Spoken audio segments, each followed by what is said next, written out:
Hello dear students, we are going to discuss displacement method in geometrical optics.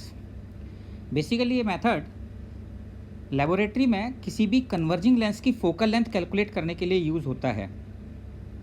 ध्यान रखिए, displacement method can be used only to calculate focal length of a convex lens और converging lens. Diverging lens की focal length इस method से calculate नहीं की जा सकती है. उसका रीज़न ये है कि इसमें हम जो कॉन्सेप्ट यूज़ करते हैं उसमें रियल ऑब्जेक्ट की रियल इमेज फॉर्म होती है. और आप लोगों को पता है कि डाइवर्जिंग लेंस या कॉन्केव लेंस में हमेशा रियल ऑब्जेक्ट वर्चुअल इमेज बनाता है. तो आपको ये ध्यान रखना है, this method is used to calculate focal length of a converging lens in laboratory.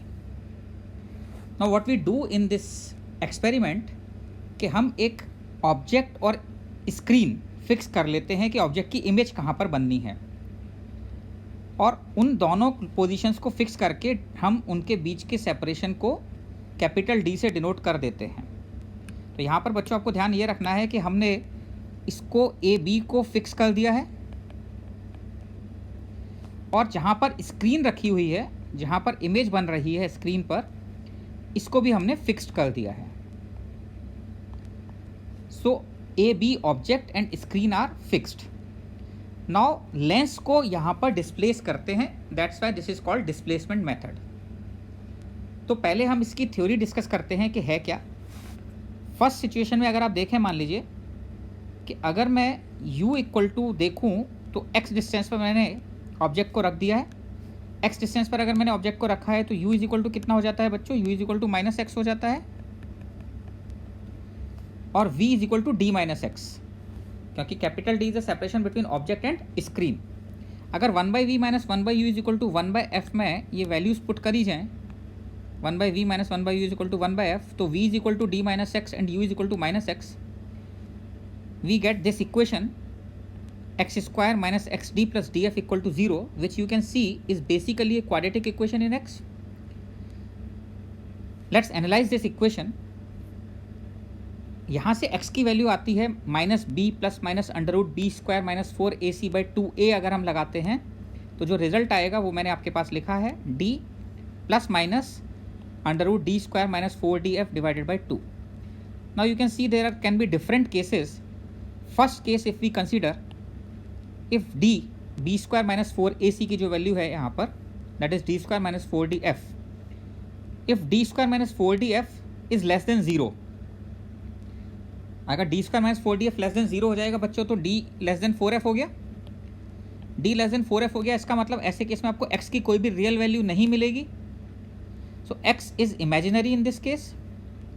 That means we don't find any location of lens for which real image can be captured on the screen. तो इसमें तो कोई फ़ायदा ही नहीं रहा. ये तो आप छोड़ दीजिए. अगर d की वैल्यू शुरू में आपने जो d डिफाइन किया था ऑब्जेक्ट और स्क्रीन के बीच का, वो अगर आपने लेंस की फोकल लेंथ के 4 टाइम्स से कम पर रखा होगा तो ये आपको कोई एक्सपेरिमेंट कर ही नहीं सकते, कोई इमेज आपको मिलेगी ही नहीं. इससे हम एक चीज़ कंक्लूड भी करते हैं जो कि एग्जाम में पूछी भी जाती है, क्वेश्चंस में पूछी जाती है. आपको ध्यान रखना है कि to form real image of a real object, separation between image and object should be more than 4f in case of converging lens. Can be more than 4f, और यू कैन से कि ज़्यादा अच्छा statement ये होगा कि it can not be less than 4f, क्योंकि 4f के बराबर हो सकती है. So it can't be less than 4f. अगर 4f से कम हुआ तो ऑब्जेक्ट की इमेज स्क्रीन पर नहीं बनेगी. सेकंड केस क्या होगा, अगर d 4f के बराबर होगा तो x d/2 हो जाएगा.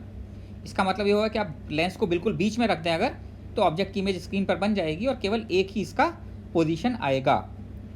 लेकिन हमें डिस्प्लेसमेंट मेथड में क्या करना है, इन डिस्प्लेसमेंट मेथड d को 4f से ज़्यादा रखा जाता है, d ग्रेटर देन 4f. अब आप लोगों को लगेगा कि हम फोकल लेंथ तो निकालने ही जा रहे हैं, और फोकल लेंथ निकाल रहे हैं और हमें d ग्रेटर देन 4f भी रखना है, तो हम कैसे रख सकते हैं? फोकल लेंथ तो हमें पता ही नहीं है. क्योंकि फोकल लेंथ तो इस एक्सपेरिमेंट से आएगी। तो आप एक क्रूड सा इसमें क्या करते हैं, एक ऑब्जर्वेशन करते हैं। आप लोगों ने ध्यान होगा जब आप छोटे थे तो आप कोई लेंस अगर आपके हाथ में होता था या कोई चश्मा आपको अपने मम्मी पापा का मिल जाता था, उसको उससे किसी का हाथ जलाने को आपने ज़रूर यूज़ किया होगा। ऐसा कि अगर उसको सनरेज़ के पास रखें, सन की तरफ रखें और थोड़े डिस्टेंस पे हाथ रखें तो हाथ जलने लगता था, बहुत एक स्मॉल सा स्पॉट बन जाता था और वहाँ पर हाथ जलने लगता था। तो रफली ये आपका लेंस की फोकल लेंथ का अप्रॉक्सीमेट कितनी होगी उसका आइडिया दे देता है आपको, बिकॉज पैरेलल रेज आ रही हैं सन से। वो जब किसी एक पॉइंट पर फोकस होंगी तो वहाँ पर बहुत सारी इंटेंसिटी एक जगह आएगी तो आपका हाथ जलने लगता है। तो जहाँ पर वो पॉइंट जहाँ पर आपका हाथ जल रहा है और लेंस, इन दोनों के बीच का डिस्टेंस अप्रॉक्सीमेटली f के बराबर होता है। तो मान लीजिए आपने देखा कि वो मान लीजिए 10 या 12 या 13 आपने देखा रफली 15 आ रहा है, तो 15 इंटू 4 मान लीजिए 60 हो गया। तो आप सेफ साइड पर 80, 90, 100 लेकर डिस्प्लेसमेंट मेथड स्टार्ट कर सकते हैं। तो ध्यान रखो बच्चों, इस मेथड को करने के लिए आपको लेंस की अप्रॉक्सीमेट फोकल लेंथ का आइडिया होना ज़रूरी है, क्योंकि आपको d ग्रेटर देन 4f लेकर ही स्टार्ट करना है। नाउ इसमें कौन कौन सी दो वैल्यूज़ आपको मिलेंगी।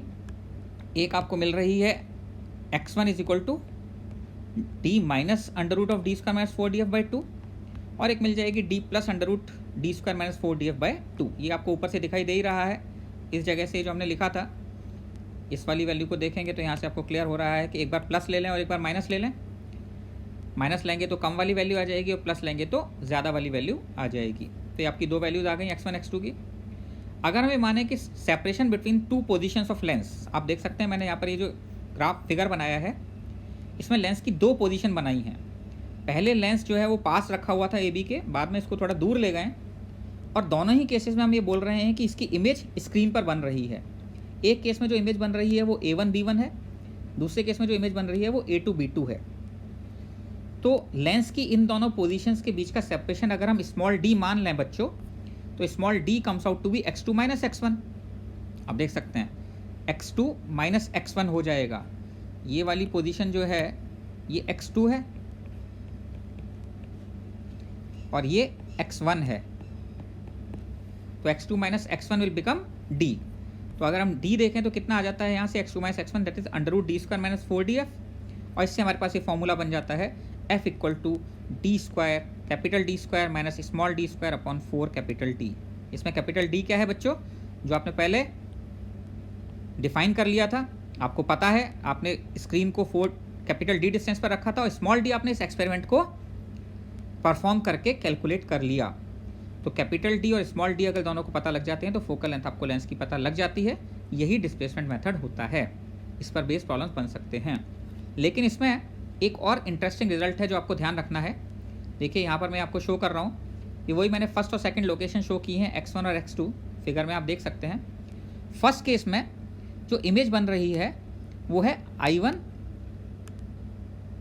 I1 इक्वल टू आप कह सकते हो A1 B1। इसकी लेंथ प्रिंसिपल एक्सिस से जाने वाली रेस अनडिवाइडेड पास होंगी और वो स्क्रीन पर जहाँ पर मीट करेंगी वहाँ पर एक इमेज A1 बन जाएगी। दूसरी लोकेशन में A से जाने वाली रेस जो प्रिंसिपल एक्सिस से पास होंगी अनडिवाइडेड पास होंगी और A2 पर मीट करेंगी। तो सेकंड केस में जो इमेज बन रही है उसकी लेंथ A2 B2 हो गई, जिसको हम I2 से रिप्रेजेंट कर सकते हैं। आप क्लियरली देख रहे हैं कि पास वाली लोकेशन के लिए इमेज का साइज़ ज़्यादा है और सेकंड वाली लोकेशन के लिए इमेज का साइज़ कम हो गया है। तो अगर हम ये दोनों मैग्नीफिकेशन निकालें फर्स्ट केस और सेकंड केस के, तो M1 फर्स्ट केस का मैग्नीफिकेशन M1 कितना होता है, size of image upon size of object, so that will be A1 B1 upon AB, that is V/U। And second case में M2 comes out to B V/U और V इस case में D minus x2 हो गया और U जो है वो x2 के बराबर हो जाएगा। अगर हम इन दोनों का प्रोडक्ट करें बच्चों M1 M2 का, तो हमारे पास एक इंटरेस्टिंग रिजल्ट ये आ रहा है कि M1 M2 equal to D minus x1 upon x1 into D minus x2 by x2। और अगर आप इक्वेशन A से देखें तो इक्वेशन A से D minus x1 is equal to x2 और D minus x2 is equal to x1, so this comes out to be 1। ये दोनों कैंसिल हो जाते हैं और 1 आ जाता है। तो हम कह सकते हैं कि इसका मतलब लेंस की दोनों लोकेशंस के लिए जो मैग्नीफिकेशन का प्रोडक्ट है वो 1 के बराबर आएगा। इसका मतलब एक केस में अगर 4 टाइम्स मैग्नीफाइड इमेज बनी है तो दूसरे केस में 1/4 टाइम्स डिमिनिश्ड बनेगी। एक केस में अगर 2 टाइम्स मैग्नीफाइड बनी है तो सेकंड केस में 1/2 टाइम्स डिमिनिश्ड बनेगी, और मैग्नीफाइड वाली फर्स्ट केस में होगी और डिमिनिश्ड वाली सेकंड केस में होगी। अगर हम m1 इंटू m2 देखें तो a1 b1 into a2 b2 comes out to be ab square. तो यहाँ से हमारे पास एक और रिजल्ट आ जाता है, इस पर बेस भी प्रॉब्लम बनते हैं कि जो ऑब्जेक्ट का साइज़ है o, अगर आपको दोनों इमेज के साइज़ पता हो i1 i2, सेकंड केस में जो इमेज की लेंथ है i2 और फर्स्ट केस में जो इमेज की लेंथ है i1, अगर हम इनका प्रोडक्ट कर दें तो हमें ऑब्जेक्ट की लेंथ भी पता लग जाती है।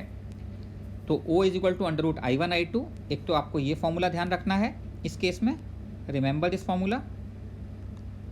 दूसरा आपको ये भी ध्यान रखना है कि m1 और m2 ये x1, m1 को आप x1 की टर्म्स में भी याद रखें, d minus x1 by x1 होता है, और m1 अगर पता लग जाता है तो m2 ऑलरेडी पता लग जाएगा। तो एक आपको ये वाला फॉर्मूला ध्यान रखना है इसमें, at m1 is equal to d minus x1 by x1, और एक आपको f is equal to D square minus D square by 4d, ये फॉर्मूला भी ध्यान रखना है।